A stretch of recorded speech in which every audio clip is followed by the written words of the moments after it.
ব্যারাকপুরে শান্তিপূর্ণ নির্বাচন হবে বললেন মনোজ আগরওয়াল।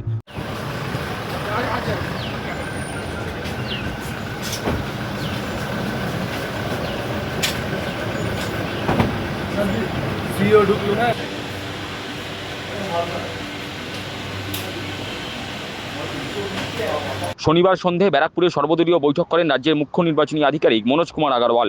বৈঠক শেষে বেরিয়ে সাংবাদিকদের মুখোমুখি হয়ে মুখ্য নির্বাচনী আধিকারিক বলেন, প্রথম দফা নির্বাচনের ত্রুটিগুলো সংশোধন করা হবে। নির্বাচনের 48 ঘন্টা আগে হোটেল, লজ ও গেস্ট হাউস থেকে বহিরাগতদের বের করার নিয়ম রয়েছে।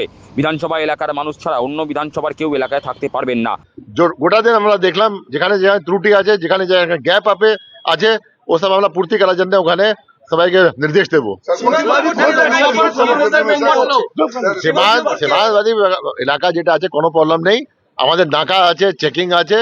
2 দিন আগে আমাদের রুল আছে 48 আওয়ার্স আগে গোটা আউটসাইডার্সকে ওখান থেকে বের করা যায়। যত হোটেল আছে, যত লজ আছে, যত গেস্ট হাউস আছে সবাই থেকে বার করা যাবে। হ্যাঁ, আউটসাইড লোক অ্যাসেম্বলি থাকতে পারবে না। প্রসঙ্গত ব্যারাকপুর অপরাধীদের মুক্তাঞ্চল। এখানকার নির্বাচন নিয়ে মনোজ কুমার আগরওয়াল বলেন, ব্যারাকপুরে শান্তিপূর্ণ নির্বাচন হবে। বুথের 100 মিটারের মধ্যে ভোটার ছাড়া কেউ ঢুকতে পারবে না। যেখানে অপরাধীদের মুক্তাঞ্চল সেখানে অনেকে গ্রেফতার হয়নি, আলাদা করে কি মেজারমেন্ট নেই? আরে ওটা দেখবেন না, তা পিসফুল ইলেকশন হবে বলছি না। যারা বাইরে আছে, যারা যে সমস্ত বাইরে ঘুরে বেড়াচ্ছে তাদের আটকানোর জন্য ভোটের দিন তারা যেতে আরে দেখবেন না, কোনো ক্রিমিনাল যেটা আছে ইন্টারফেয়ার করতে পারবে না আমার ইলেকশন সঙ্গে। 100 মিটার যে আছে বুথের ভিতরে কেউ ঢুকতে পারবে না। সিএপিএফ এ ফুল গ্যারান্টি আছে। 100 মিটার যে ভোটার ছাড়া যে আছে কেউ ভিতরে ঢুকতে পারবে না। 100 মিটারে ভোটার ছাড়া জ্যাম করে দেয়, রাস্তা আটকে দেওয়া। ওটা দেখবেন না, কে করবে না করবে। প্রসঙ্গত প্রথম দফার ভোট পরবর্তী হিংসায় আসানসোলে 42 বছরে দেবদীপ চট্টোপাধ্যায় নামে একজন কংগ্রেস সমর্থকের মৃত্যু হয়েছে। এ প্রসঙ্গে তিনি বলেন, জেলা শাসকের কাছ থেকে পাওয়া রিপোর্টে জানা গেছে শুক্রবার রাত 2টো নাগাদ রাস্তায় একটা দুর্ঘটনা ঘটে। সেই দুর্ঘটনাকে কেন্দ্র করে দুপক্ষের মধ্যে মারপিট হয়। শনিবার সকালে একজনের মৃত্যু হয়েছে। ঘটনাটি খতিয়ে দেখা হচ্ছে।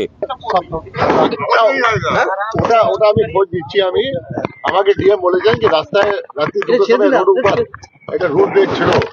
ওরা সব আইডেন্টিফাই করছে সিসিটিভি থেকে, এটা কি জন্য হলো।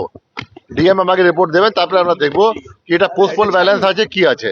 ইনসিডেন্ট ফ্রি ইলেকশন হওয়ার পর এবং পোস্টপোল ভায়োলেন্সে একজনের মৃত্যু হলো। ভাই এটা পোস্টপোল ভায়োলেন্স ছিল না ছিল দেখতে হবে। ডিএম পরিষ্কার আমাকে রিপোর্ট দিয়েছেন রাত্রি 2টোর সময় রোডের উপর একটা ছোট অ্যাক্সিডেন্ট হলো, দু পক্ষের মধ্যে লড়াই হলো, তারপরে মারপিট হলো। এটা কি এক্স্যাক্টলি ইলেকশন জন্য হলো কি হলো এটা আমাদের জানা নেই, আমরা জানবো তারপরে ওরকম অ্যাকশন নেবো।